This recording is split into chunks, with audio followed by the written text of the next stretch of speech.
Assalamu alaikum wa rahmatullahi wa barakatuh. وعليكم السلام ورحمة الله وبركاته. Mm, Alhamdulillah, Alhamdulillah, salatu wassalamu ala Rasulullah wa ala alihi wa ashabihi ajma'in. Amma ba'd. Assalamu alaikum, everybody. Welcome to another installment of the R2F show. We have myself, Mubarak, myself, Jaffer, James Griffin, and Mubarak Johnson. And we will be joined soon by Amr, inshallah. He's probably still waking up or catching up. But we're not going to waste too much time with pleasantries because we're going to jump right into, and we're going to be covering this for weeks because we didn't realize what kind of gold mine we had here with all these contradictions, shirk, and Islamic issues in this infamous black book that is one of the it's like the first book that Mubarak Jelani wrote that a lot of people followed in TMOA, a lot of the founding fathers and founding mothers, with a lot of Islamic concepts, or not Islamic concepts, deviant Islamic concepts that are still held by many members and ex-members till today. Just real quick, at the bottom of the screen, you will see ways to contact us. You can email us at emailr2f@gmail.com. We also just opened up a WhatsApp group that there's a link there at the bottom where you can just come in the group and you can contact myself, Mubarak, or Amr if you have any questions, if you want to debate us, you want to refute us, you want to correct us, show topics, whatever. Just click the link and go ahead and chat in there. Everything's confidential. Um, so that's that. What else do we have? Assalamu alaikum. And so let me see if I could share the book because we covered last week. We covered a portion. We covered the editor's notes, and we covered the contradictions that came up in the editor's notes. Uh, this week, we are going to cover the introduction of the book. Let me see if I could just go ahead and share that. Like this, share. Okay, and let me see the best screen option we can use for this. That doesn't look good. Let's just stick with that one right there. And if I could zoom in a little bit. Okay, I think that'll work. All right, if anybody has any problems reading it, just let us know. Let me pull up my notes real quick,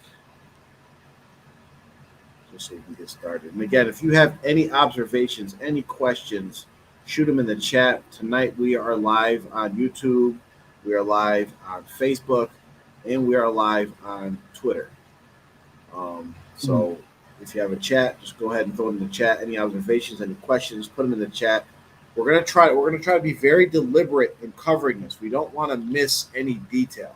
There's a lot of issues in this book, and we want to give each one its due right to the point where at the end of all of this, we hope at the end of all of this that people will see, I don't even know what word to use to describe this, will see how ridiculous this stuff is and how anti-Islamic these beliefs and these statements made in this book are. So this is the first, like, I guess, chapter of the actual book. Okay, and we're gonna go into the introduction. So let me scroll down. So, Sheikh Yep, go ahead. Jaffer, Yep. before we get started, I really want to just mention this hadith first, just Oh because yes, forgot. no, it's okay. Just so that we can have a kind of a anchor, so that we can anchor to something, right? As we're going through it, and we'll try to bring a hadith. We thought about going through the book, but I feel like we have to bring a hadith, at least one, to anchor to, because this book goes in so many different directions. And so we'll mention this hadith so we can remind ourselves of how Rasulullah speaks, what the religion of Islam is based on, and how different from Islam and the sources of Islam that this book is. So Yes. this is in this book. Um, it's not just in this book, but the 40 hadith of Imam An-Nawawi. You can get the PDF, you can get the hard copy, whatever. But this is one of the hadith number 5. And so, what I say that عن أم المؤمنين أم عبد الله عائشة رضي الله عنها قال قال رسول الله صلى الله عليه وسلم من أحدث في أمرنا هذا ما ليس منه فهو رد. And so, on the authority of the mother of the faithful, Abdullah Aisha radiallahu anha, who said, the Messenger of Allah sallallahu alaihi wasallam said, whoever introduces, whoever introduces anything into this matter of ours that is not from it, shall have it rejected. And this is in Sahih Bukhari and Muslim, as well as other authentic compilations of a hadith. So, first things first, this hadith, as we mentioned, is in Sahih Bukhari. You can check it. It's in Sahih Muslim. And of course, it's in this book, the 40 hadith of Imam Arba'in Nawawi by Imam An-Nawawi. So what Rasulullah is saying is that anything that is introduced into the religion, try to enter into the religion that's not part of it, it will be rejected. It will be rejected by Allah, and this is what the hadith states. That so whatever actions we might do, acts of worship, things that we want Allah to reward us for, if it has not been legislated by Allah and practiced and approved of by the messenger, Allah will reject it. So as we're going through this book, what's the name of this book? Futuhat Muhammadi, or I just call it the Black Shirk book. But Black Shirk book. Yep. Yeah. But as we go through, keep this in mind. These are the authentic words of Rasulullah sallallahu alaihi wasallam. Anything that is that anyone tries to put into the religion of Islam, Allah will reject it. It will be rejected, which means, number one, you will not get any reward for it, and you can be punished for it. But for sure, your efforts will be wasted. But if it's something that you are doing intentionally, see, this is the thing. If it's unintentional, you're not going to get rewarded for it. If it's intentional, you'll get punished for it. So you have to be very, very careful. So let me just. I got a question. Yeah, I got a quick question for you. So when you say, when the hadith says, in this matter of ours, or in Islam, how do we determine what is actually part of Islam as Muslims? Well, you can only derive Islam from 2 sources. Really, it's just one source, actually. It comes from Allah. That's the only place you can get Islam from. How do you get it from Allah? Allah doesn't just sprinkle a little here and there to different people. Allah sends the pure Islam through one person at a time, and that's a messenger. So whether it's Nuh alayhi salam or before that and down the line of the messengers, there's only one person on the earth that can get and sometimes there has been some occasions where there's been more than one messenger that has been on the earth. So I don't want to say only one person at a time, but it has to be a messenger. That's the only conduit. That's the only avenue in which we can derive our Islam.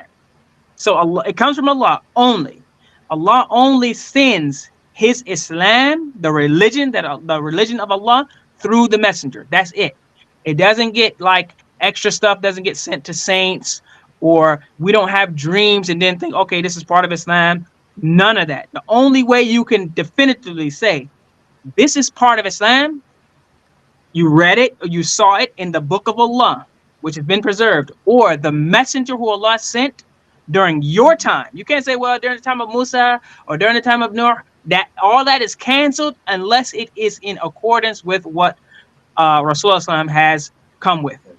So you can't get Islam any other way. There's no other source except through the messenger. And that's the Quran, what's in the book of Allah, the word of Allah, the speech of Allah, and the sunnah of Rasulullah sallallahu alaihi wasallam, the things that he did, what he said, what he approved of, what he was there present for, and did not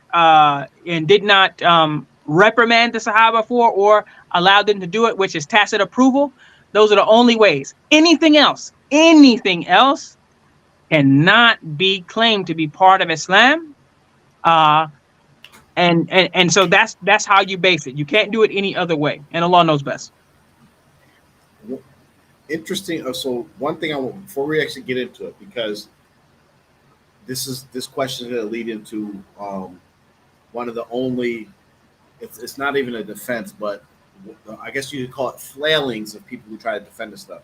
So you mentioned that those prophets, there's messengers, and I just want to ask a direct question: if Khidr, alayhi salam, was alive during the time of Rasul sallallahu, would Khidr still be able to follow his own Sharia, or would he be subjected to the Sharia of Rasul sallallahu? Well, first thing first, Allah knows best for sure, but we know that Rasulullah said in a authentic hadith that if Musa were alive today, and Rasulullah talking about in his time, that he would have no choice but to follow me. As in, if Musa was alive or any other of the messengers were alive, they would have to follow Rasulullah sallallahu alaihi wasallam.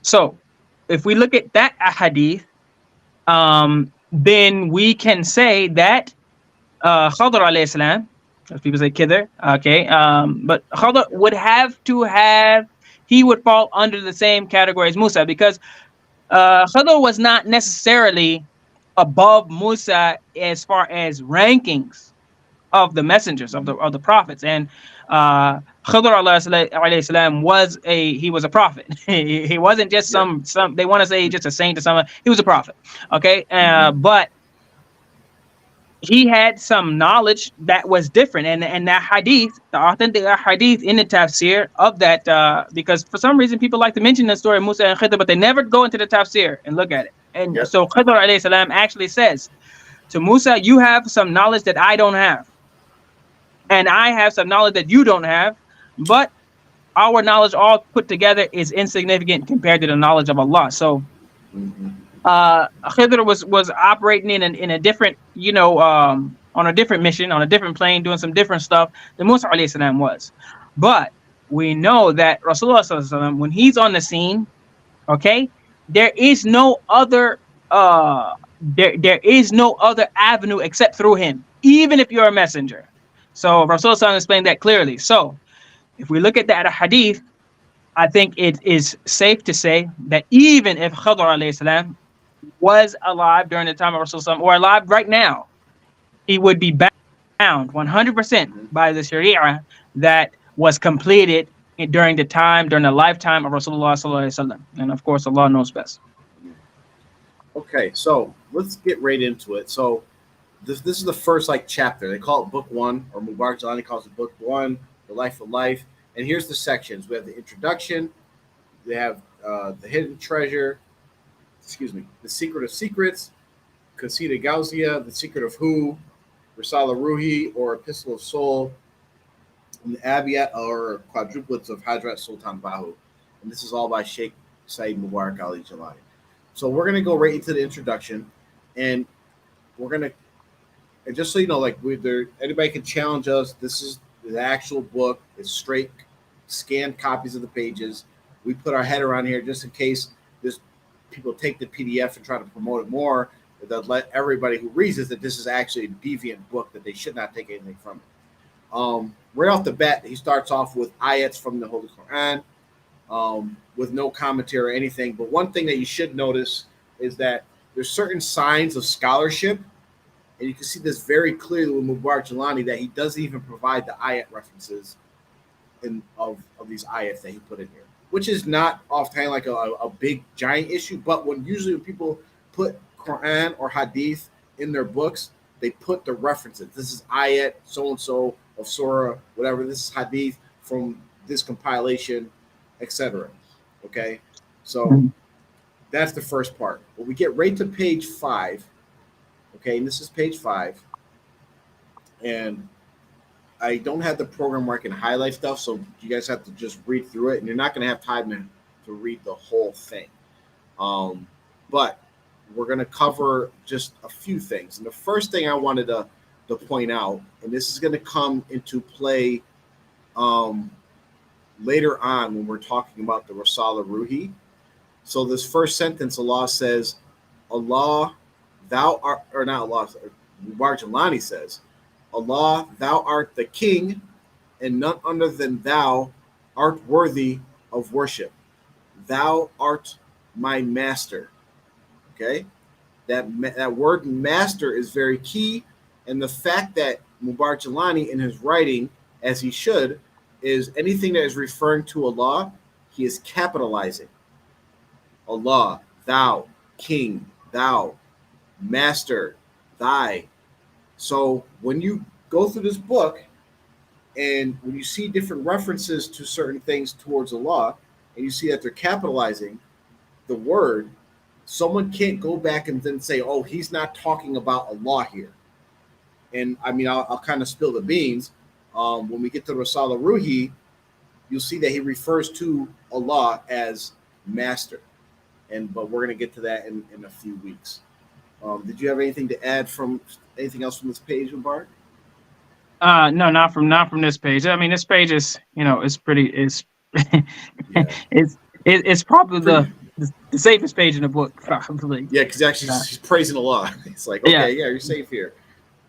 He does also there, if you see the last sentence of the first paragraph, he says, I confess my sins before thee, O my Lord.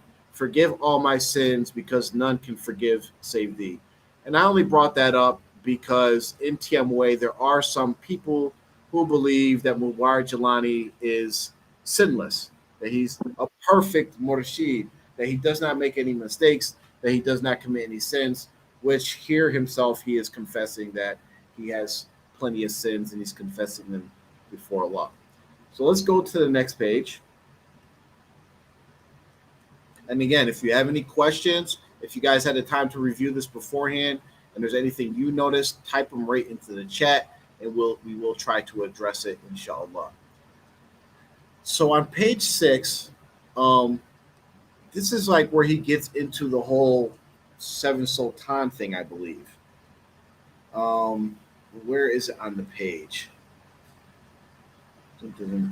Yeah, so you go down to it's like the 1, 2, 3, 4th paragraph on the page, the one that begins with, O Allah, send thy blessings and peace upon thy messenger Muhammad sallallahu alaihi wasallam, and the meme of his wujud, which beholds. So for those of you who don't know, and this gets more into when he starts explaining the whole concept of the Seven Sultans, when he's referring to Rasulullah as the letter of meme, what he's actually referring to is, they refer to it as the mirror of meme.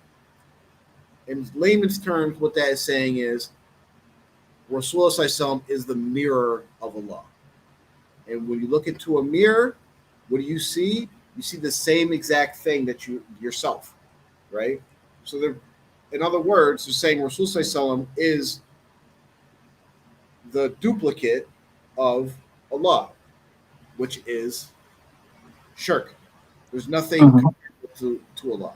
There's nothing that can reflect Allah. There's nothing that, I mean, I don't know how else to really even say this. It's just complete, utter Shirk. But here's his first reference to it. What? And so, yeah, and that's why if we look at, like I said, we anchor ourselves to like an actual source of the religion. So Rasulullah is saying very clearly, anything that is introduced into the religion that's not part of it is going to be rejected. So this is the approach that we take. We reject everything that cannot be proven as a base in the religion. Period. We just reject it outright.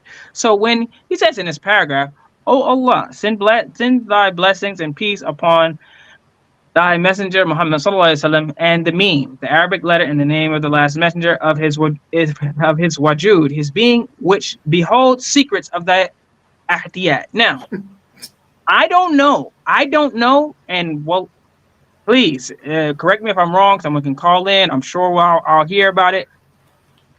When does Rasulullah talking about keeping secrets as far as things about the religion and what you should believe? What Hmm. you should believe, there's no secret. Rasulullah doesn't have any. If Rasulullah were to keep secrets as far as what we should believe about him and about Allah, that would mean that he didn't do his message. That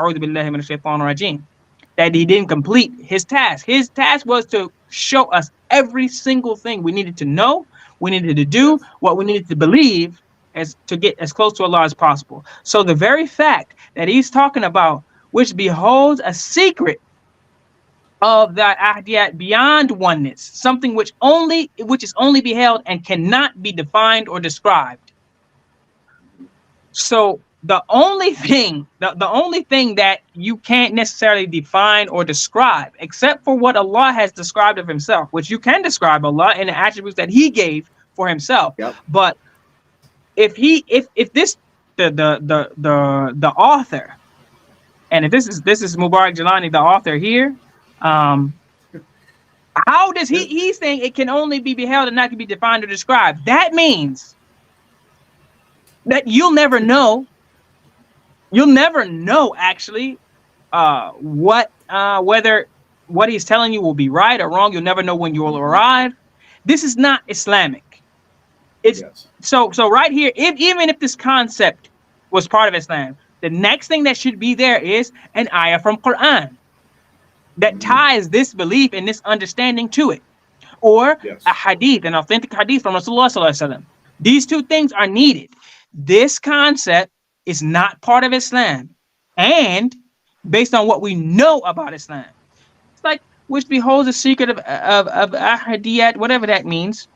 Well, real quick, Okay, let's use a little bit of logic. Just not like it's not even logic. Let's use a little bit of math. Mubarak, what is beyond oneness? There's only two options. oneness in itself means if it's beyond that, it has to be like 1.1. It has to be Right. two. Really, it's more than one. Two. So beyond Yep. oneness is more than one, unless it could be two things here.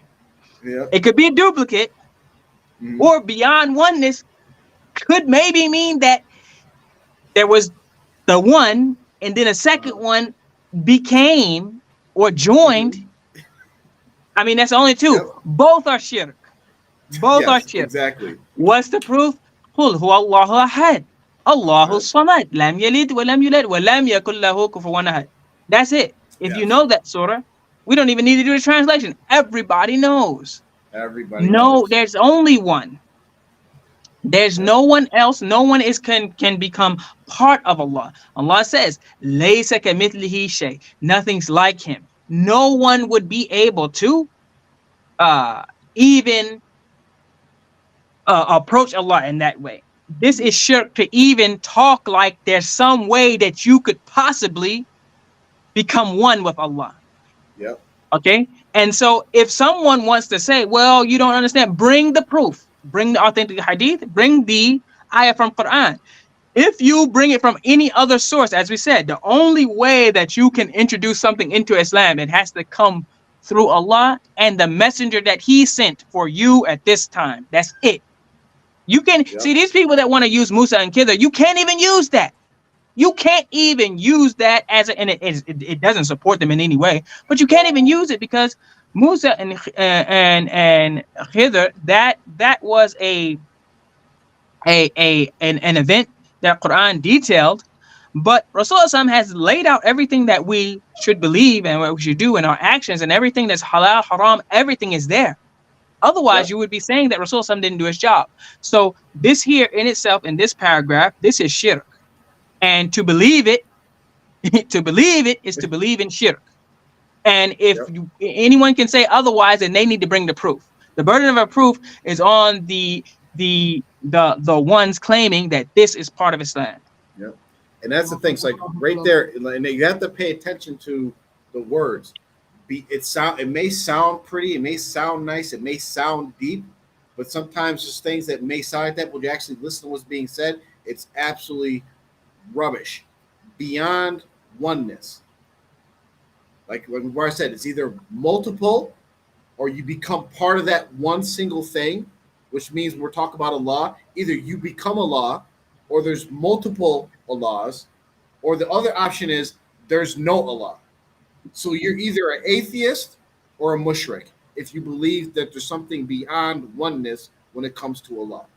Very, very simple. And it's funny because, like, my father, who was not a learned man, Muslim, used to make salat in English. So from a young kid, I'm hearing my father make salat in English. And this is the surah he would say every single time in salat in English. Say Allah is one. Just from being a kid. So like even the most ignorant or non-learned Muslims should know this aspect and read this line and be like, wait, what? What are you saying? Again, people, we're only on like the second page really of the actual content of this book. And I like what brother was saying to the show. Assalamu alaikum. Alaikum salam. Alhamdulillah. Y'all can hear me? Yep. Yes, sir. Yes, sir. Yeah, this joint been acting up. It was acting up last week. Alhamdulillah. All right, I think truthfully that some of this information that we're talking about, I think it's going to go over a lot of people's heads. So what I think we need to do truthfully is just back up a little bit and just kind of come at it from like an ABC type of perspective, because all of these fancy words, fakir and this and that, and all this type of stuff. If you think about it, back in the day, I can imagine a lot of our fathers, forefathers, being enamored with all of this, I guess hocus pocus type of wording, fancy wording, and all of this type of stuff, and just kind of just falling in love with this whole bit of mess. Let's just be honest, bit of mess. My wife actually asked me earlier. She was like, how do you know the book is, it's not really authentic and blah blah blah. And I was just like, because we grew up. We just kind of grew. Real talk. We just grew up. Yeah. When we were kids, all of this stuff, it was just kind of like a fantasy fairy tale type of vibe, and everyone's kind of still holding on to that. You know what I'm saying? A lot of people. This book is trash. Like, no, I'm serious. It's trash. Yeah. Just from a simple, simplistic analyzing of the book, it's literally just trash, and it's a bunch of little fancy words and stuff where people can kind of get lost. And just like you said, Mubarak, they can play games. You don't know what's what, where something starts, where something begins. It's so gray and ambiguous to where, people can just flow and make up a bunch of stuff all in between all of this. And it has no basis. Simply put, it has no basis. And when you stack this up with the authentic Sunnah of the Holy Last Messenger of Islam, it's not even close. I mean, this is foolishness. Foolishness. And even on top of that, I would say that for the people who will listen to this that were at one time they were Christian, right? And like the whole like how the Trinity trips up a lot of Christians, and how certain aspects and things that are in Christianity that is known paganism. They know it's not actually part of any religion or any teachings that Isa alayhi salam that Jesus brought. They know it.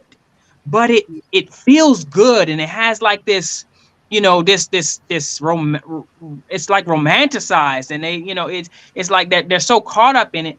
And this is the same type of feel. It's the same type of playbook here, where they can't actually say, well, they can't point to anything in Quran or Sunnah, but it's like close, and it feels romantic in the words, and it's like, it says some things that you're like, well, that might be, but it's just not. Shaitan uses the same trick. It's the same thing. The same thing he got the Christians with, to innovate in their religion and to wind up believing in pure shirk. It's the same thing that's in this book. It's the same author. Well, you just think about it, right? You just simplified it. That's exactly where I was going with it. I mean, come on, it's just a bunch of fancy wordplay. When you really sit down and walk a Christian down, We've all done it. We've all just walked them down with Yep. basic questions. They know they can't really justify the Trinity, and it sounds like madness. You know, Yeah. when you go back to layers, it just sounds like a bunch of mumble jumble foolishness. And that's what we Yep. have with this book. I mean, 100 million pages of utter trash. Like, seriously. So like when Mark mentioned that how like it sounds nice, it feels right, it feels okay, and it's just like what's the thing Shaitan wants us like ultimate thing that he wants us to do, and we have plenty of examples of it in Holy Quran. Is that and it kind of ties into like what mankind like what we kind of desire our nafs is he tries to get us to convince ourselves that we're God, right? So when you have someone saying, "Hey, you can become divine, you can become one with Allah," it's automatically appealing to this a fault that mankind already has in us. Pharaoh claimed that he was a god. I forget the guy that Ibrahim alayhi salam was dealing with. He said he was a god. Um, so this is something that's happened throughout history. So if you can convince any group of people that there's some kind of path to becoming divine more than a human being, it's the same tactic that's used in like Buddhism, all these spiritual type things like, hey, there's a way that you're gonna ascend your primitive being. It's the same lingo, it's the same tactics, it's the same old story. So when Islam came and said, no, you are a human. Prophet Muhammad said in an authentic hadith, I am nothing but a man.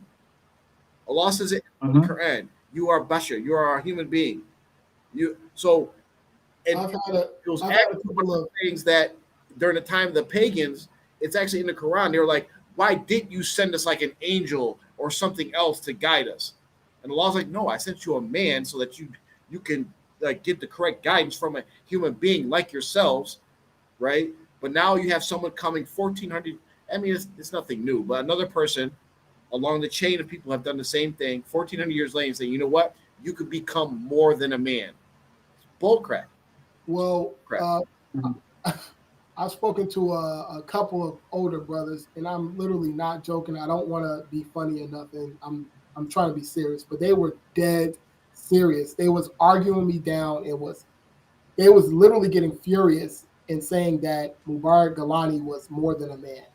And they were not joking. They were not playing. They were absolutely serious. I mean, they was getting hot to where I realized, okay, this is serious for them. Let me back up off of it, because I was telling them that, no, he's just a man, just relax. And they were getting very upset that I was actually referring to Mubarak Galani as an actual human being. And they were not playing at all. And that's the problem. It all goes back to the crux of Tiamoy belief. And this is why we've been harping on it for years now. This shirkish belief that people say, well, they're Muslim and just be good and let them go on. It's like, no, these people have these false beliefs ingrained at the foundational level of their Islam. And it causes so many problems going forward. Yeah, you're making salat. Yeah, you know how to make a wudu. Yeah, you know how to do all these other things in Islam that apparently everything's Islamic. But then you have this root belief in yourself that's in this book, that's in this concept of seven sultans, that actually these things take you outside of the fold of Islam. Yeah, and it is so dangerous. I mean, it's so dangerous for this book and books like it and the beliefs that this book is based on, because it will waste everything that you do, your salah, your fasting, everything that you do, all the good deeds that you do. If you have the wrong belief, it will be rejected. Your good deeds will be rejected because your concept, your understanding. I mean, if you are here doing actual ibadat, right? You're praying, you're fasting, and in your mind you think that the divinity that's for Allah alone, Allah's oneness, someone has a share in that. And you're actually, can you imagine you're praying and you're actually, and there's been statements where people say they put a picture of Mubarak Jelani in front of them when they pray and different things like that. I mean, so can you imagine, you're doing that and then you're meeting Allah, it's going to be rejected. Of course it's going to be rejected. Just think logically. Yeah. I mean, Yeah. that's like, I mean, that's like you saying, oh, yeah, I made this specially for you. And it has someone else's name or embroidered on it or something like that. It's like, you're going to be like, hey, I'm not wearing that. It's like that. You can't even feel a human being with that. So you're not going to fool Allah. But the main thing is that you really have to look as we go through this book, and we're going to continue on. But got to understand, there are absolutely zero secrets in Islam. Nothing is a secret. If anyone tells you, oh, this is a secret, they're lying. This is from Shaitan. Rasulullah's whole job was to make it as clear as possible, give you everything you could possibly need. As soon as the word secret and that has to do with beliefs or some actions that you can do, it is a charlatan. It's a liar. It's coming from Shaitan. They're trying to trick you because only I got this. Or if they tell you, you won't be able to, as the book says, you won't be able understand it unless you behold it. What is this? Basically, it's like it's basically you're telling you to just believe in this. You won't be able to understand it. You won't be able to rationalize it. You won't be able to even know whether or not you're on the right track or not unless you behold it. When will you behold it? The reader doesn't know. The writer doesn't know. No one knows. How are you even reading any further than this page in this book? And let's think about this too. Let's think about this for a second, because this was held as the holy grail of books within the community, right? Yeah. And if we just kind of take a step back, we can understand that our forefathers, our fathers, when they were reading this book, they were younger than us.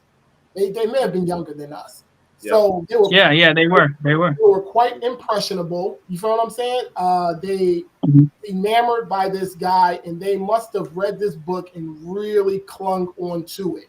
Really clung onto this belief and idea that they can fly and do all these different things and mold with the law, blend with, Rasulullah Islam and all these different things that they probably thought that they could do. And then they passed this information on to the children, us.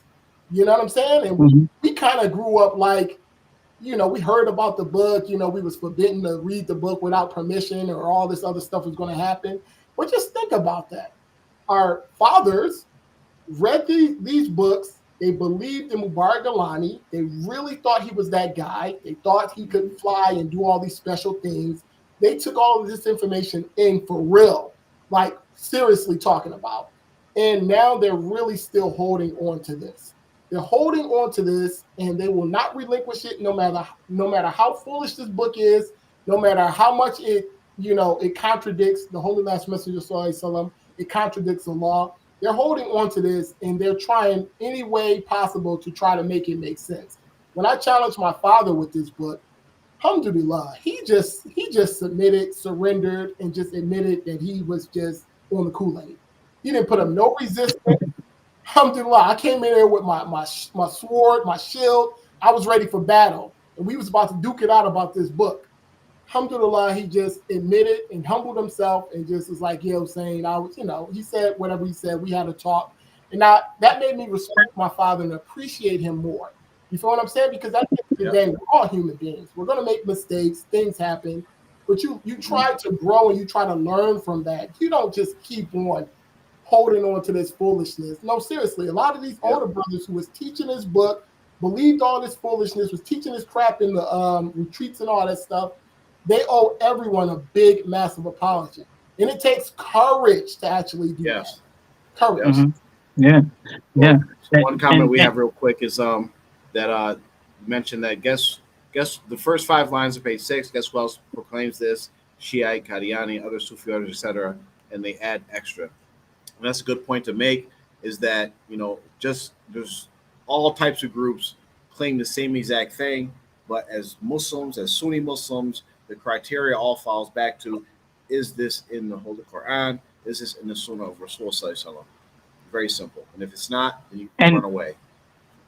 And when you look at all these, whether it's Qadiani, Shia, this Mubarak Galani, TMOA, Goofy Sufi, all of these groups that add a little spice, little extra, these stuff that's not part of Islam, it's all for political or financial or some other type of gain. It's always behind it.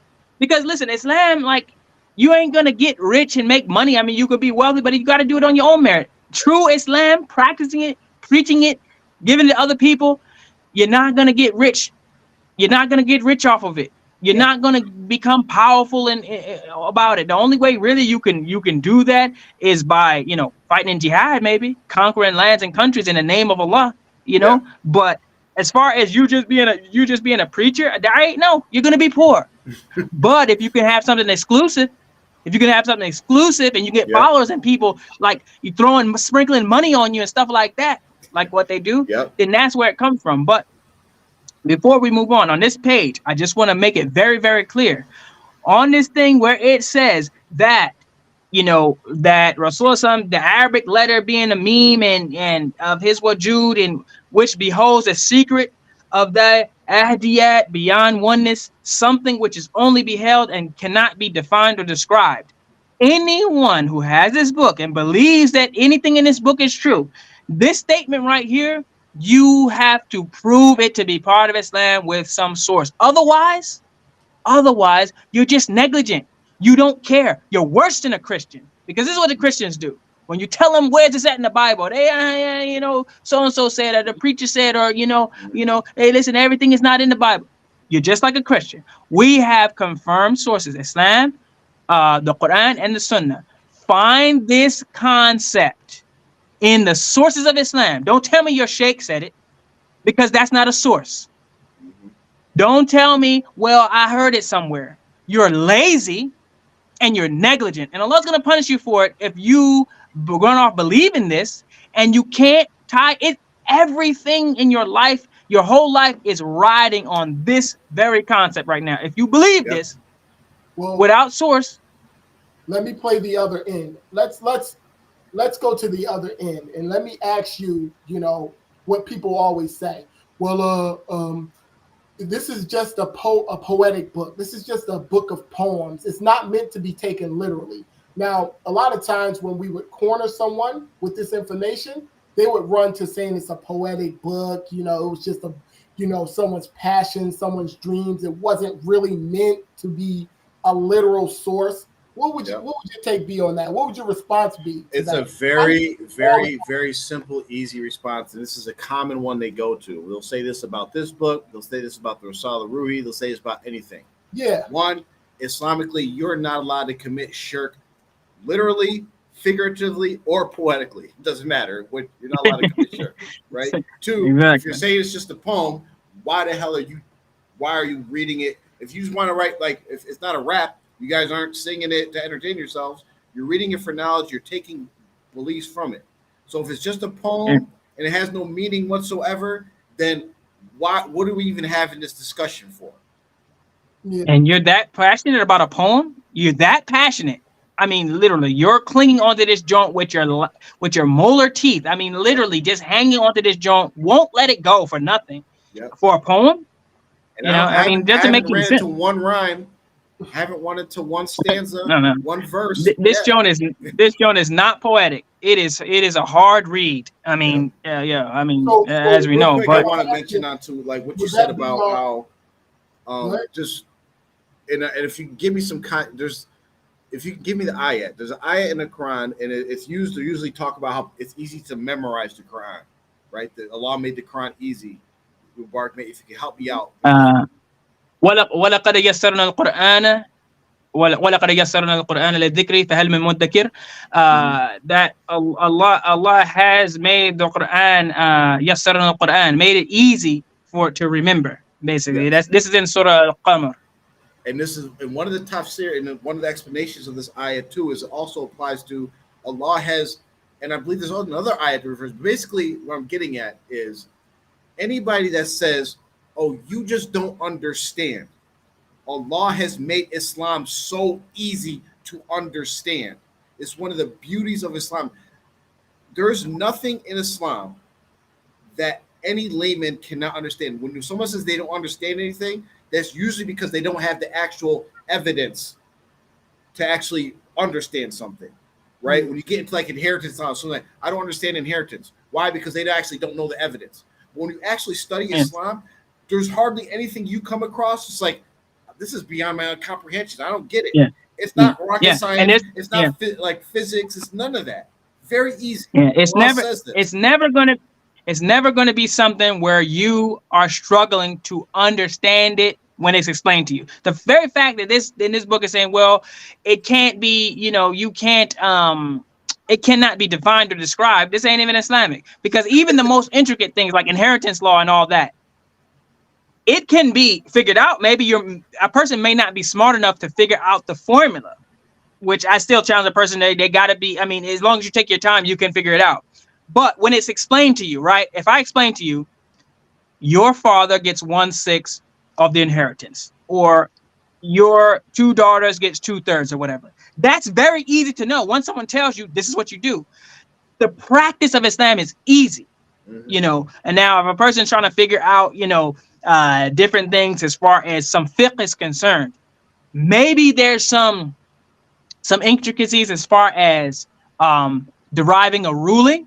Everybody can't derive a ruling, but the ruling, to carry out the ruling and follow it, is easy. Yes. It's never you're never gonna be just like boggled down. Like, I mean, when it's time for Dhuhr Salah, I mean, it's 4 units. No one is ever gonna be like, man, I can't figure out how this works. Nah, maybe your first time, Right. but Islam is easy like that across the board. It's not hard to figure out. It is not hard to practice. And as far as to know what to practice and how to practice, there's nothing confusing or secretive about it. Alhamdulillah. Shukran, Jawad. You put that information in here that we was trying to get out. Yeah. So I want to bring up one more thing. Or go ahead, Mark. You go ahead. I got 2 more points on this I was page. just gonna say. Well, go ahead. Yeah. I was just gonna say down the page in the next paragraph where it's talking about Sheikh Abdul Qadir Jilani and Sultan Bahu and Mir and Mir. I mean, that is like a just a it's just a web we could get tangled up in trying to. I mean, I don't even. I mean, these people, we could delve off into these people and whether they should, we could cut their legs out from under them or whatever. But I say, we don't even need to worry about it. If he wants to make dua for them, and okay, great. That's to me, it's not that relevant. So I was just gonna say we don't really have to delve into, even. I guess we got to deal with Sultan Bahu, but we can deal with him later. Yeah, and that's what they. And this is, if for anybody that doesn't know, this is a classic cult leader tactic. You attach yourself to people that in the past that hold high regard. Sultan Bahu did the same thing with the whole Sultan concept. He tried to attach himself to Fatima radiallahu anha, Hassan Basri, Sheikh Abdul Qadir Jilani, Imam Ali, Khalifa Ali. Like, you attach yourself, you say these names, and then automatically it's just like a psychological point. It's like people start attaching you with those names. It's very easy to do that. Just like people who are scam artists. What do? They make sure they have a nice car that they're driving. They make sure they have at least one pristine, nice suit that they might wear all the time. But when they walk in the room, they're like, oh, he belongs here. He's rich. He's important. Look at the Rolex on him, right? I was just at a sales thing. Like, when we go on these vacations, one of the scams is you go and you listen to a sales pitch. You get like discounts at the resorts or whatever. And the guy walks in, he's got his Rolex, like, make sure it's outside the sleeve to show it, dressed nice, got some designer shoes on and all that. That's all part of the sales pitch. That's all part of it, right? He has the pictures on the walls of all his vacation. This is all part of the sales pitch. Because you hear Sheikh Abdul Qadir Jilani, you're like, oh yeah. No one heard of Sultan Bahu, so he was setting that up for a later thing. Mullah Shah, whoever this guy is, I don't know who he is, but maybe he's somebody that, like, oh, look at this. And then if you don't know them, you're automatically feeling inferior because, like, who's this guy? I should know him, Yeah. But you're gonna love this part. Really, I like pointing out parts that are actually true, but actually contradict what he's saying. So right here, he says, and this is an important part. Look at my mouse. He says, I bear witness that after Muhammad, peace and blessings be upon him, there will not be another messenger, true, nor anybody will receive a book, true, or law, true, establishing new creed or faith within or without Islam. This is absolutely true. So why does he do it? Why does he do it? I mean, yeah, and if we look at the paragraph just above that, where he's talking about Sultan Bahu the fifth, well, he's talking about Qadir Jilani's the third, and Sultan Bahu is the fifth, Sultan al-Faqr. So, like we said, what does Sultan al-Faqr have to do with Islam? Did Rasulullah mention it? Did Allah mention it anywhere? Did any of the Sahabas mention it as far as Rasulullah talking to them about it? So, If you go from here tonight or whenever you see this and you have any belief in this concept whatsoever, you have to tie it to what Rasulullah said and instructed you to. If you don't, you're worse than a Christian. You're worse than the Christians who just, it doesn't matter. If they right now they're pastors and they're scholars and they're ulama, the Christians, they're saying, well, you know what? We can have LGBT gay priests now, and they have them standing in the pulpit, giving the Sunday sermon. Yep. They switch it up. They do whatever they want to do. Yep. This is the same thing. All right. It has to be based on something. I got a question. This paragraph that these few lines that you just highlighted, Jaffer. Yeah, that's very troubling, because it almost. How old was Mubarak Galani when he wrote this book? Because this is getting a little ridiculous now. Like, how old was he? Maybe mid-30s or. Oh, guys. Well, he passed away when he was 80 something. This was written in 1981. So if 2 years ago he was 80 something, we're talking about 80s is what, 40 years? So he wrote it when he was in his like 30s, 40s. Okay, because I was hoping that maybe he wrote it in his 20s, where he was just a young boy trying to figure some things out and got a little drunk off his own juice. Because for him to say this paragraph right here, it literally doesn't even make any sense. Okay, someone said he was 45 years old. No, I'm not even trying to be funny. I'm starting to actually get a little concerned. Like, was he a little Majnoon? Was he just kind of in it? This had to have been. This don't even make any sense. Why would you put this paragraph in here? And What you're asking leads into the next point I wanted to bring up. And anybody with a keen eye, not even a keen eye, just pay attention, right? And when things are written or when things are said or not said, ask yourself, why did they say that, or why didn't they say that, right? So like the question you guys should be asking right now throughout this whole book is, why hasn't there been one ayat or one hadith provided for source or support for anything that has been said so far? Well, the answer is because there's not. So the next one, I want you to ask your question, why did he say this statement right here? I bear witness that the promised Mahdi and Jesus, son of Mary, have yet to appear, and neither I nor any one of my followers have claimed anything like that. Why would anybody on earth, an Islamic scholar, anybody, ever make that claim? It's like, I never said there's a Mahdi yet, or claimed that I'm the Mahdi or they're here yet, right? For instance, like if I walked in a room and someone out the blue said, I did not steal your money. What do you mean? I didn't ask you about my money. That means somebody did. Exactly. Or be like, you walk in the room like, I didn't kill nobody. I didn't kill anyone. Yes. I'm innocent.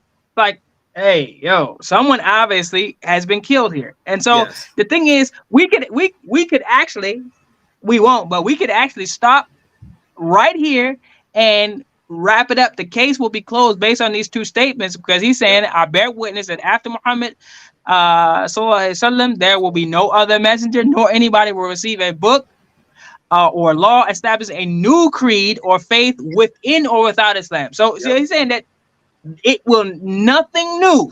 Mm-hmm. So therefore, you have to, based on this book, you have to prove whatever it is about the Sultan Bahu, the seven sultans. You have to prove it based on the Quran and Sunnah. You have to. He's telling you right here in the book. So if you can't, there's and no if secrets. you don't, he just established there's no secrets. There's no new secrets. Nothing new's coming. There's no secrets. He just, by your own Sheikh's words, he puts y'all in a hole that y'all cannot, or you cannot even use Musa Kither anymore. You cannot use secrets. You cannot use lack of understanding. Now he has put you on the hole that you actually have to provide proof from the Quran and Sunnah I'm gonna because go out. nothing new is coming. Okay, I'm gonna go out on a limb here and just try to see if I can piece this whole thing together. Because I was trying to, we've been trying to read the book recently to just be up to speed. It's been I'm talking about a tough read. It's been a hard read. But what I'm getting is, after we're kind of just breaking this thing down, what I'm kind of coming to the understanding of, I think maybe Mubarak Gilani was having like a real spiritual struggle while he was writing this book. Like, because he's saying certain things that is accurate, is true, and then it seems like, one of the Shea teams or something gets a hold of him the next day, and then he wrangles him up a little bit, and then he just starts jotting off some crazy paragraphs because it doesn't. Well, this seems it's not that. It's not incoherent. that. It's not that, because here I'm going to point out all of this is manipulation. So if we go back to the actual true statement he said, right, it's to set up something. You have to look at the subtleties. So he says, I bear witness that after Muhammad sallallahu alaihi wasallam, there will not be another messenger, nor anybody will receive a book or law establishing a new creed or faith within or without Islam. The key words that he put in here that he wanted to implant in people is a book or law. What is law in Islam? Sharia. What is the common defense of the Sufi stuff? This has nothing to do with Sharia. This is tasawwuf. He's establishing in their minds, like, basically, there's no new law coming, right?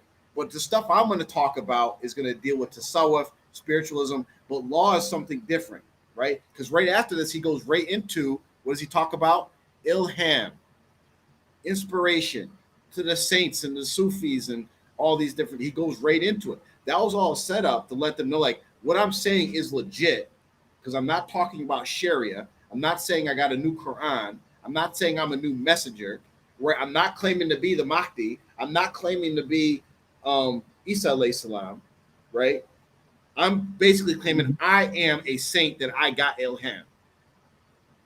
That's the whole and on top of that, he also, because he's Pakistani, the little, in Pakistan, I believe the Qadianis are they're declared to be kufr.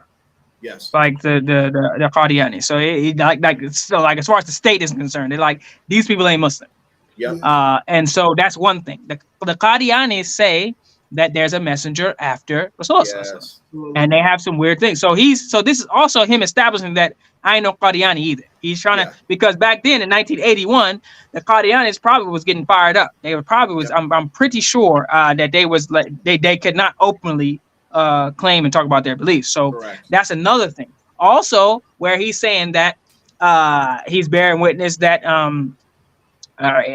Isa bin Maryam has not appeared in the Mahdi and all this, because many people, and most of them that I have seen, have been Indian or Pakistani, which is basically the same thing, that have claimed to either be Isa bin Maryam or have claimed to be the Mahdi, or claim to have known both of them or one or both of them. They've all been people from Pakistan or the subcontinent, somewhere like that. So he's also trying to distance himself from some of those people, because they have been proven to be kind of whack jobs and some nut jobs or whatever. So he's not only and the thing is, to Hussein's point about how it seems like he's saying some truth and then going off the rail, because he's trying to set up a scam. He's trying to set up a scam, but with Islam. So there's going to be some truth, and so he has to use Islam as the bait, but then slip his little stuff in there as the hook, to then get his little cult started. So that's why it's like some truth and there's some falsehood and truth and falsehood, because that's what a cult's going to be. That's what a charlatan is going to do. A little bit of truth, get you in, hook you with the falsehood. What's interesting is that two people, after reading this book, I know of two people, hands-on experience. So it's not like hearsay, like hands-on experience. Two people that read this book, after they read the book, they actually claimed themselves to be the Mahdi, which make whatever you want out of whatever that's supposed to be. But I know two people that read this book, after they read the book, they were going around telling people that they were the Mahdi. So that's, and also tying it to current day today, right? We have Mubarak Gilani himself, about 20 years after writing this book, claiming that he met Imam Mahdi multiple times, right? You have followers claiming that they met Imam Mahdi. You even have some people that have claimed that his son, they've announced that his son, Noor, is allegedly the Mahdi. So read this statement again, and now fast forward to today, and it's like, yeah, you made this claim, but then you still fell into your own trap, and you're refuting yourself. So you didn't make that claim 40 years ago, but your followers and yourself are making this claim now, decades later. Well, I have a couple questions. First question is, anyone who has read this book, from the first original 200 copies or whatever, were there any older brothers that actually spoke out or spoke against it and just was like, nah, this is trash, and I'm gonna just kind of expose it? Was there anybody who actually did that we can know of? Or because it's hard for me to believe that I don't care if they was in their early 20s, mid 20s, you're reading this book, you believe in Islam, you realize it's going off the rail a little bit. Like, was it anybody who was like, nah, this joint ain't cool, and started trying to kind of like spread the word that maybe this is a little scammy? That's a good question. I'm not aware of any.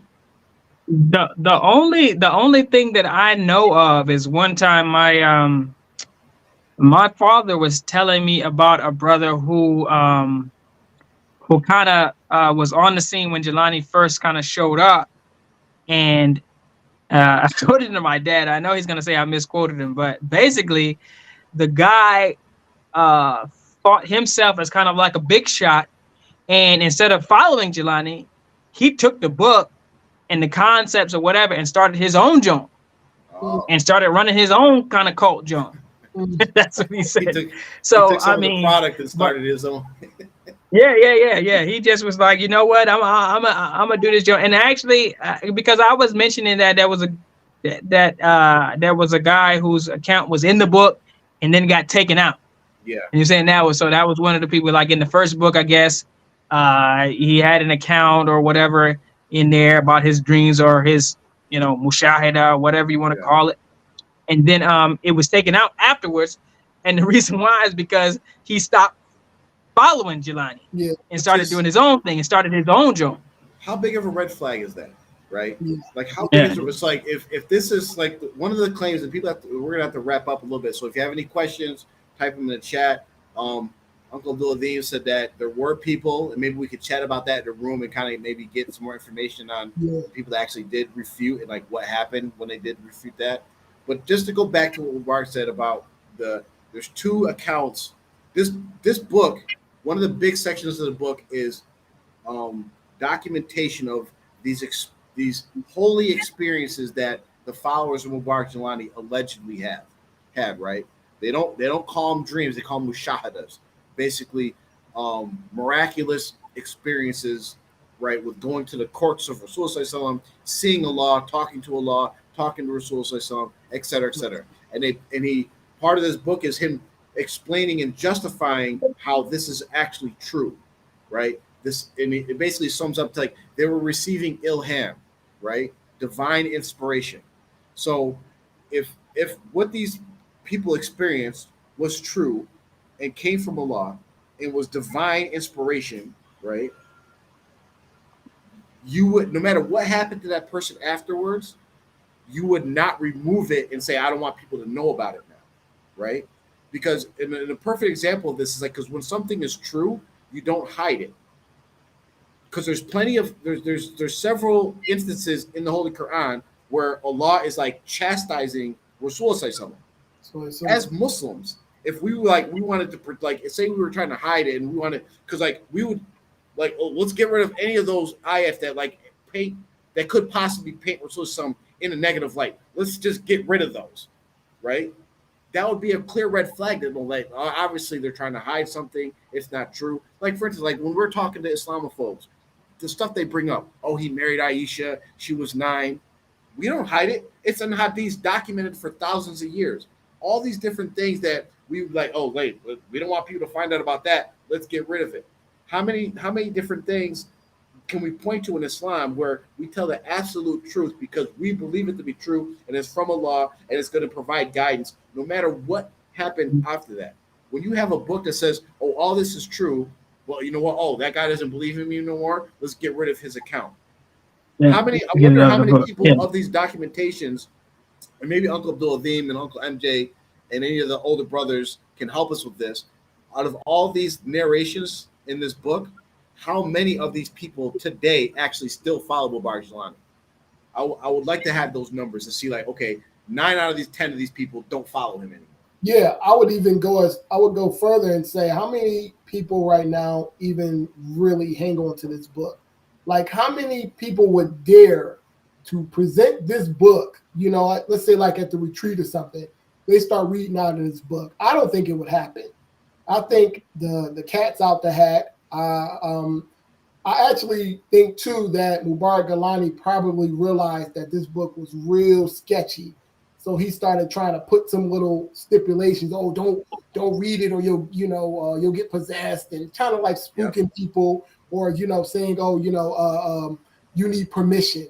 You need to go through a chain to get permission, and this book is so sacred and secret. It's only been 50 copies, whatever the copies. I think maybe he was doing that as a way to kind of dissuade people to not actually read the book, honestly, because who's hanging on to the book now? Who's presenting this book? What did the Christians do in the past? Right? Only certain people were allowed to learn how to read Latin or whatever it was the language was in. Only certain people are allowed to actually have copies of the Quran. People that are not the Quran, their Bible or their holy book. If people actually taught people to read, they were burned at the stake. If they actually did translate it, they were killed and called upon. So it's the same. It's the same template. Hey, listen, you can even run the tag. It's the same template. Even what did they do? And like I said, all of these things always run back to money, power, or something else. What's another instance where a group of people were kept from reading or learning? Oh, maybe our slaves. ancestors? Yes, the slaves. Why were the slaves kept from reading or learning or being educated? So that they wouldn't catch on to the whole rules, the whole setup. They were telling them about Christianity. They were telling them that, the black people were cursed or whatever, and this is God's way of saving you, all types of things. It doesn't matter, different things they were telling. If a person can't read, a person can't, read something for themselves, then you can tell them anything. And so this is the thing. This is one of the tactics. It's like, don't read this. Don't read this. Don't read it. Now it's too much for you, XYZ, or you just don't understand or whatever. As long as they can keep you in the dark and ignorant, then they got you. They have the power over you. And so this concept goes against the Islamic, where Allah, the first thing that was revealed, Iqra bismi rabbika alladhi khalaq, that to read and to seek the knowledge, so that so that you would be empowered. Not to read certain books. We was being instructed to only read select books that Mubarak Galani was giving people. We were forbidden to read outside books, outside of what he was prescribing. And even in my early 20s, I thought that was real weird. I'm like, yo, what do you mean? You can only read a couple of handful of books that you're prescribing, like. And even on that, right? Like, so we remember I mentioned last week about the author of the Heavenly Ornaments, or the Behishtis Aware, the one that talks like about the grave worshiping, and Mubarak Jalani praises the author and says, in this book, and then 40 years later, we have his daughter quoting from the book, basically speaking out against the practices of TMOA, grave worshiping, and all these different things. Also in the book, it talks about all these criteria of how to find a competent murshid, a competent sheikh, which go directly, like, if you followed it, nobody in TMOA would follow Mubarak Jalani. So Mubarak Jalani first goes and says, he gives his book out to people. Read this book. Everything in it is true. You could follow it. Then years later, decades later, he changed and said, no, only read the first volume. The rest don't read. Why? Because the second and third and fourth volumes are all the stuff that refutes him. The first volume is only about like how to make salat and how to make wudu. Yeah. So it's like, Like you had, it's the same kind. It's the constant thing. Same thing as the Bible. When the Bible started, like they took out the stuff that had the references about black people being cursed. Why? Mhm. They wanted to keep all these black people being Christians. So let's Yeah. get rid of that part. Let's retranslate it. Let's change it up. And we Mhm. know about this with the Bible. They keep changing the words, changing the translations, getting rid of whole sections to make it more appealing to the people so that people don't leave it. So And it's the same concept. I, I would say this too. The mere fact that he tried to push this book onto, a handful of African Americans just really lends to the idea or notion of how he really thought and felt about those brothers, our fathers. I mean, he must have really thought they were buffoons. I'm just going to just keep it real. He must have thought that they were just stupid, uh, ignorant, buffoonish, and I'm about to just spoon feed y'all this baby food. Y'all just gonna eat this baby food, take this baby food, and that's it.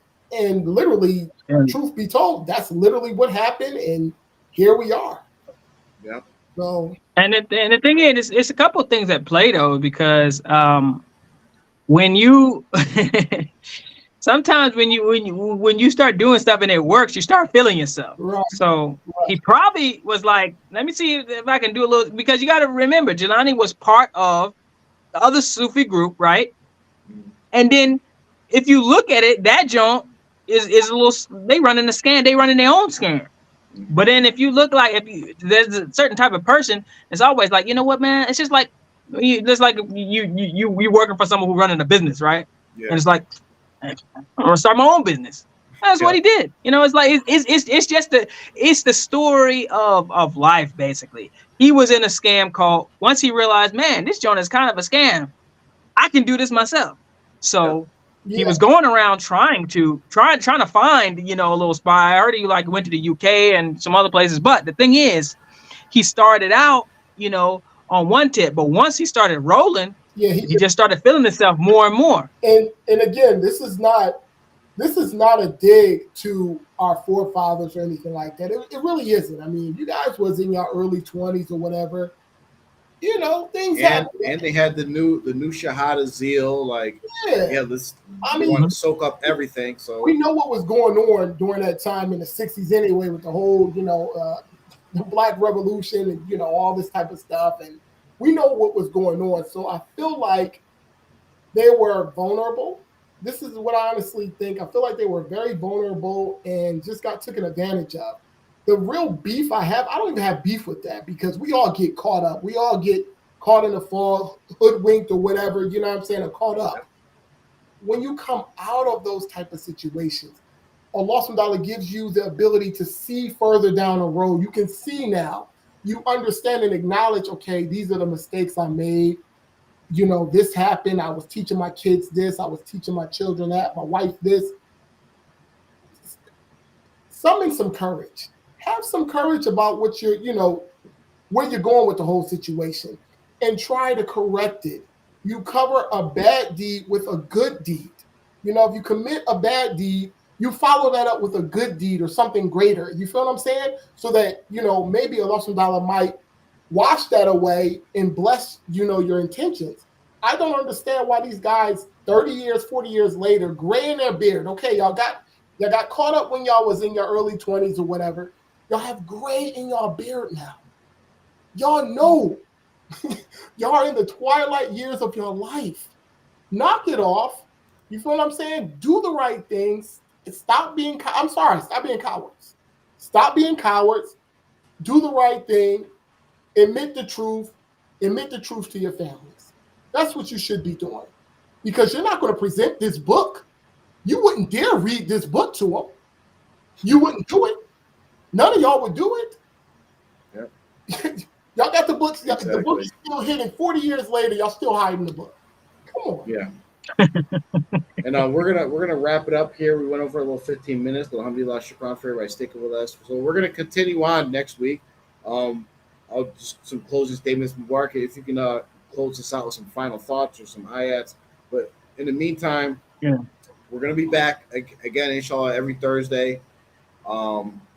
1 hour episodes. We're gonna cover this book until we finish it. Once again, we would like you guys, if possible. I put the link to the book in the chat. If you lose it, contact us. We'll give you the copy or a link to the book so you can read it. We want people to read it themselves because every person that reads it is going to notice something different. Is going to notice some other type of error. This is like we spent 2 weeks, right? About maybe 2 hours now altogether, and we've covered now up to page 6. And once we start get going, it might be tough in the beginning. It's gonna be slow going through each page. Well, a lot of this stuff is gonna get repetitive. We're at a certain part, we're gonna like say, look, another reference to Shirk, another reference to a law being multiple people or splitting up, and we're gonna keep doing that and really drive it home to people, especially in the group of TMOA of like this is straight up falsehood, right? You have to abandon it, and to anybody else who's watching, so they can recognize the cult manipulation, the deviation in their own groups from their own cult leaders. So it's a nice case study to look at. We're going to take as many weeks as it takes to get through this. If you have any questions, in people in TMOA, like the founding fathers or older heads or whatever, like Brother Mukman, who's on Facebook now rambling or whatever, if you have rebuttals, we will take your rebuttals seriously. We will address them. We will bring them on. We'll present your case exactly how you present your case. Preferably, we would like you to even just come on here and go ahead and defend it if you want to defend it. You want to tell us that we're wrong about something? Feel free to do it. We will give everybody the opportunity to say their piece, to defend their beliefs, and we will defend our statements. And if we're wrong about something, we'll admit to everybody that we're wrong. But we would ask you to do the same thing. So don't be afraid. Don't be scared. This is your belief. Defend it.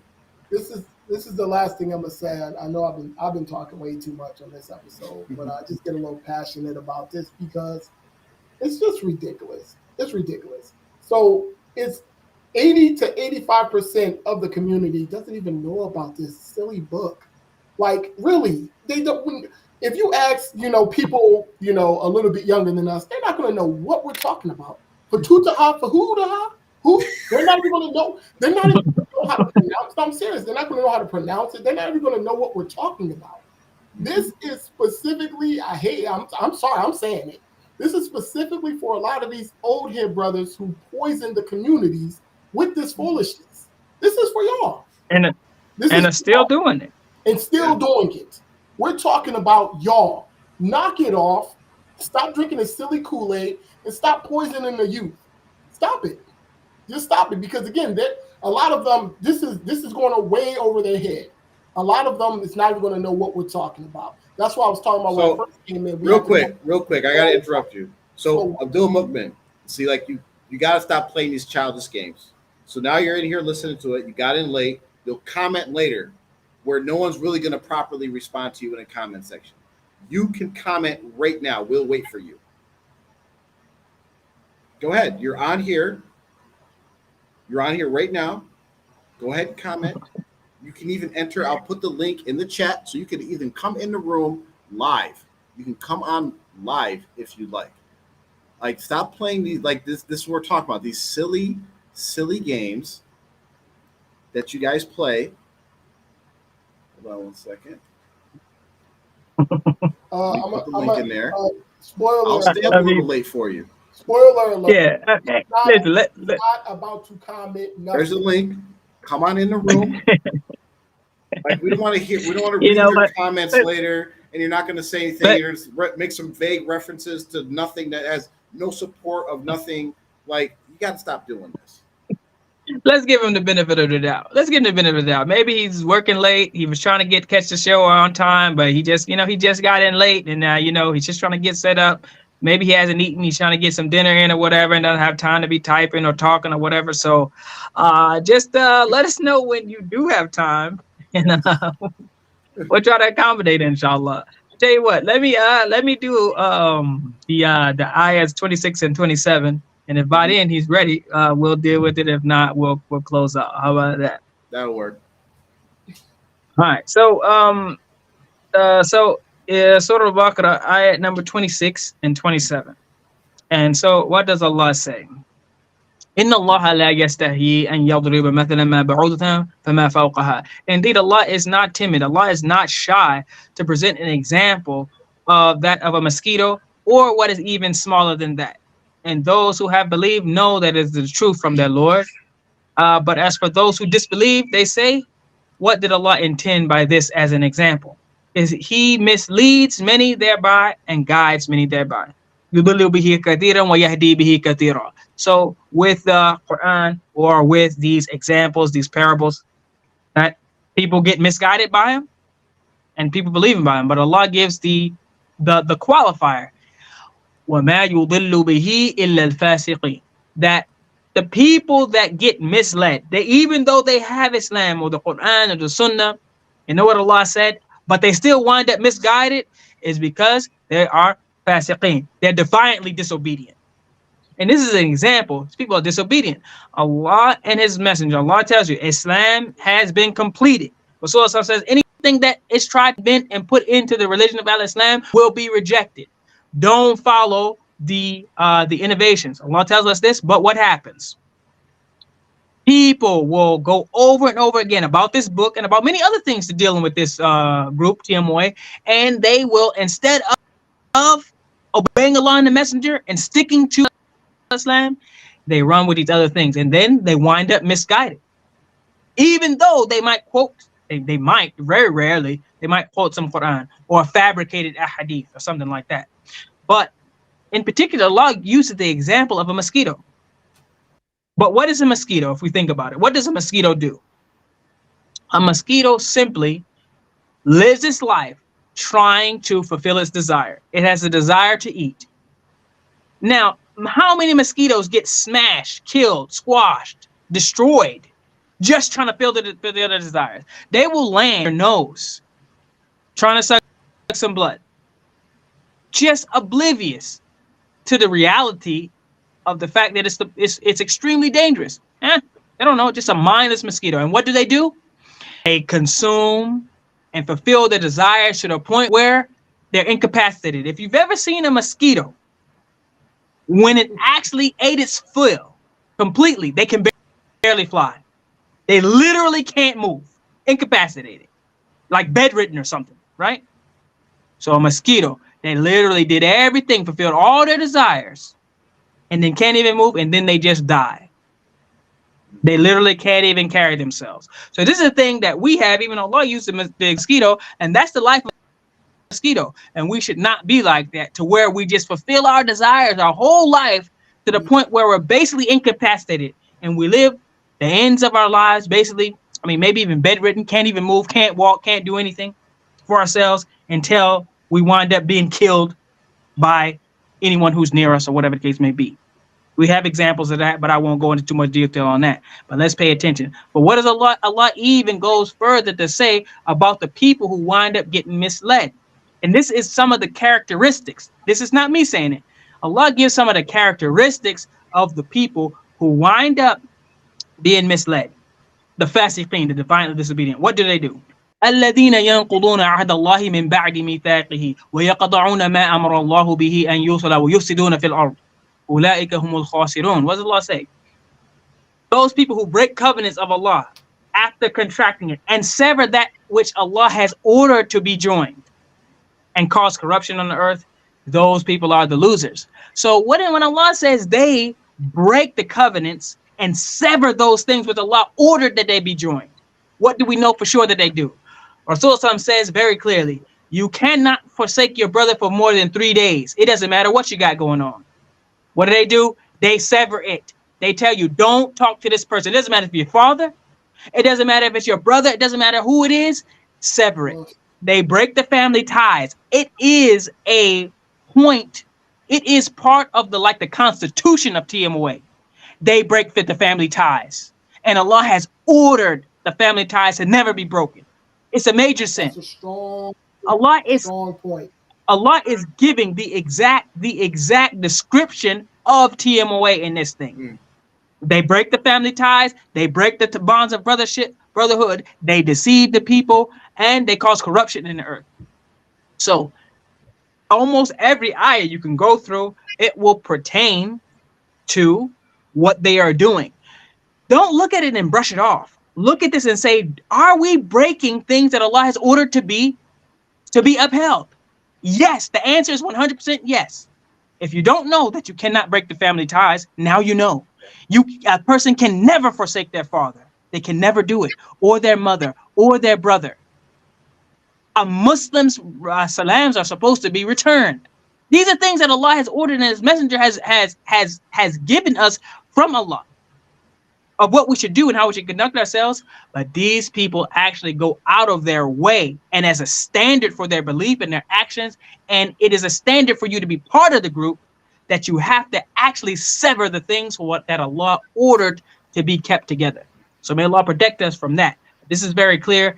Anyone who denies it, then they would need to bring their proof otherwise. But may Allah protect us. I mean, did the brother? So we'll stop there. But did the brother come on? No, but one of these comments got me tripping right now. What's that? I'm trying to behave, man. Hey, I'm trying to behave. Alhamdulillah. Beautiful ending, very well articulated, Mubarak, and we'll leave it there, inshallah. Like I said, I just want one real quick thing, and when I was reading like the tafsir on these ayats, I one thing stood out to me is there's a word of fasik that I think they mentioned how it refers to like a mouse, right? And a mouse, like I think it was a mouse but it only comes out to like cause problems, comes out like and just like basically cause issues. And you look at when certain people, I'll leave the names out of it, when these people from TMO do actually come out into the public and actually try to like say anything and refer to their beliefs, all they're doing, they don't actually defend anything. All they do is look to try to cause havoc, whether it's like accuse people of things, slander people, threaten people, say a bunch of nothing. So it just reminded me of like, that's the same activity of like when the mouse does. It comes out at night, digs in your food, or like roaches, you know, lights on, they disappear, lights go out, they come out, cause a bunch of problems, and then run back and hide again. So, and that's literally how everybody in TMOA has been that has actually even thought about trying to defend the beliefs. They come out, you see them for a day or two, then you never see them again. Very scary, very jittery. It's like, y'all, if y'all don't stop, it's like roaches. It's just come over. You're a Muslim. You feel what I'm saying? Muslims have debates all the time. This is regular, normal. Stop being so scary. Yeah. Stop being so sensitive. Get your keister over here. Whoever this brother was. Well, actually, I do know this brother. I got some stories about him, but I'm like I said, I'm being so serious. You know, mashallah, hopefully he comes on and he kicks some knowledge. He gives us a nice sitting down. He sits us down and he tells us what's what about this book. Because again, we're all looking for it. We're all hoping for it. Please shed some light, correct us, educate us. We know it's not going to happen because again, you have to have some foundation of Islam. So, you know what? The truth has never been afraid of a debate. Facts. Winning a debate, losing a debate, whatever, right? Never. No one with the truth has ever been afraid to like say take the stand. Right. Where were you at 12:01 p.m.? I was in my bed asleep. I don't care what you bring as far as evidence, stories, witnesses, video cameras. I know I was in my bed asleep, and I'm going to keep telling you the truth, whether you believe me or not. And no falsehood hides. Falsehood runs and hides and avoids. Going to stop me from telling the truth about the religion of Islam. Like even if I had a leader and she happens to be a female, God forbid. But even if I had a leader, she was a female, and she's telling me, no, don't go tell the truth to those people. I'm going to notify her I'm telling the truth. I'm going to defend what I believe and defend the honor and integrity of Islam because it's the truth. Yes. I have a duty to the people to give them the truth. So if I have the truth, I'm going to go and express that. I'm not going to, oh, well, she said I can't do it, so that don't even make any sense. Look at this. Could y'all imagine just like you're dying, you're on your deathbed, and like you already know, I'm about to meet Allah or whatever, and you literally are dying and you never once said the truth out loud to anybody. You never defended what you believed in. Yeah.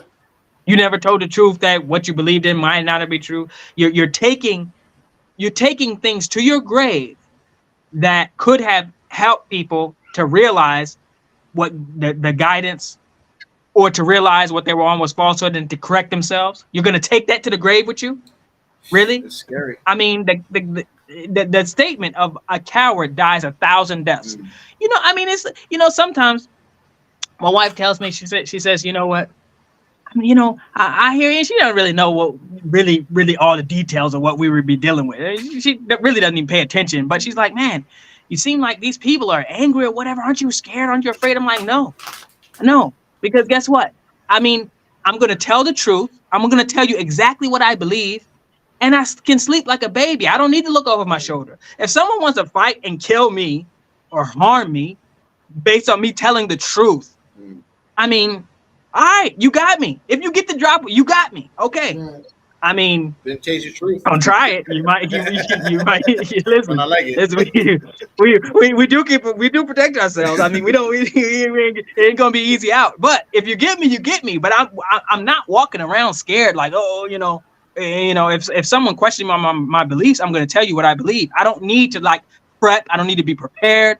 I don't need to because it's the truth. Right. Whatever I know to be the truth, I can say it right now. You can wake me up at 1 a.m. and I can just start saying it.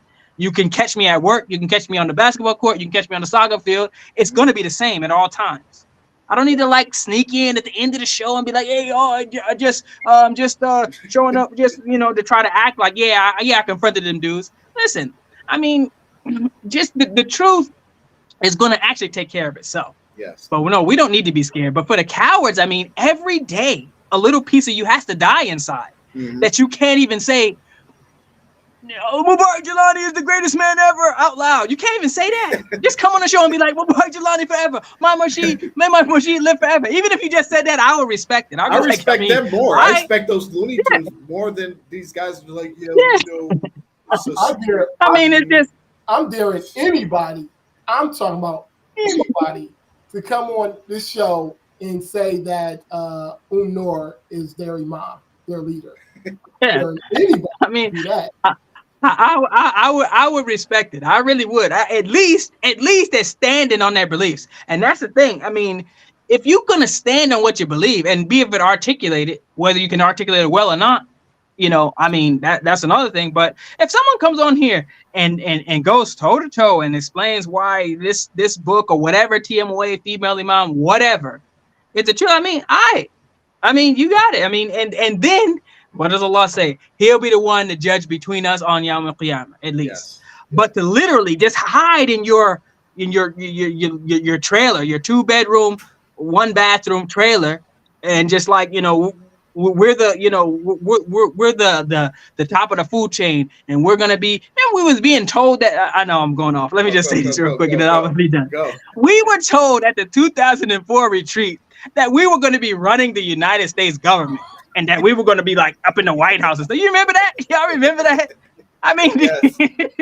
We were like, I'm going to get this state. I'm going to get that state.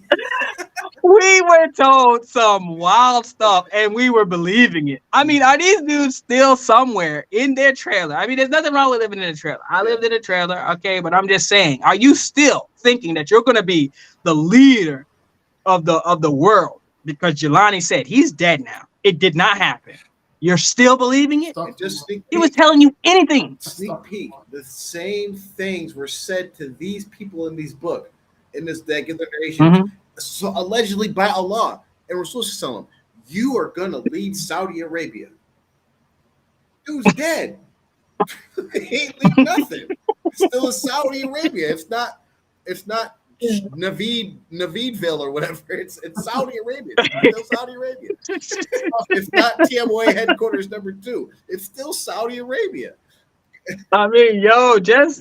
Just come out and be like, all right, we got. That's all it is. Seriously, we won't even. I mean, seriously, we won't even rub it in or nothing. Just, I mean, it's time. Just, I mean, this joint is Well, over, man. Yeah. inshallah, It's over, man. we'll have weekly segments, and we'll go ahead and continue to just dissect this book, and with hopes, inshallah, that some of these older brothers see the errors in their ways and realize that they need to correct themselves, and they owe a lot of people, a lot of people apology, a sincere apology too, so.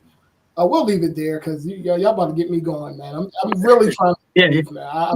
and let me just say this. This will be the last thing I say. Go ahead. Since basically it is these older brothers. It definitely is these older brothers that are really they are clinging to this book like it is. I Oh, mean, yeah. I mean, I don't Like know it's the what last I don't copy know of the Holy why they're Quran so on hard earth. on this. Like Yeah, what's yeah, that movie with like I mean, Denzel it's Washington? We had like the last Bible. yeah, yeah, yeah, But the Eli, yeah, the Book of Eli. Yeah, But they yeah, treat that joint like the Book of yeah. Eli, man. stop. But seriously, yo, since I mean, all these old heads, I mean, what do you have to lose? I mean, is it because Noor is going to kick you out of Jamont? I mean, what is it? Come on the show. We will do a special show. As many, 1, 2, 10, however many. We will schedule it, and y'all can all just you know, explain, enlighten us on this book. Because everything that's said is like, oh, we don't understand it. We don't know. We're not doing it right. Or, all right, let's come on, set a time, pick a time. It's an open invitation. Old head or young head. I don't care who it is. Come on, but specifically for the old heads, I'm talking to all these older brothers that have so much to say about this book.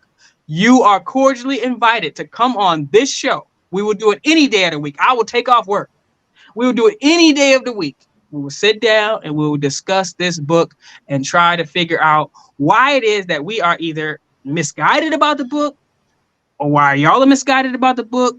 But at the end of the day, what we hope to get to arrive at is what is actually part of Islam and clearly point out what isn't about this book. So you're cordially invited. Just let us know. I'm sure we'll have some comments about it in the near future. But the invitation is open. Alhamdulillah. Let's All wrap right. it up, brothers. Let's wrap All it right, up. so it's on you. It's Wow, on you, niggas. Mubarak, to close us out. All right. We'll just recite those two ayahs that we went over earlier, and then we'll just close out, inshallah. So, أعوذ بالله من الشيطان الرجيم بسم الله الرحمن الرحيم إن الله لا يستحيي أن يضرب مثلا ما بعوضة فما فوقها فأما الذين آمنوا فيعلمون أنه الحق من ربهم وأما الذين كفروا فيقولون ماذا أراد الله بهذا مثلا يضل به كثيرا ويهدي به كثيرا وما يضل به إلا الفاسقين الذين ينقضون عهد الله من بعد ميثاقه ويقطعون ما أمر الله به أن يوصل ويفسدون في الأرض أولئك هم الخاسرون. السلام عليكم ورحمة الله وبركاته.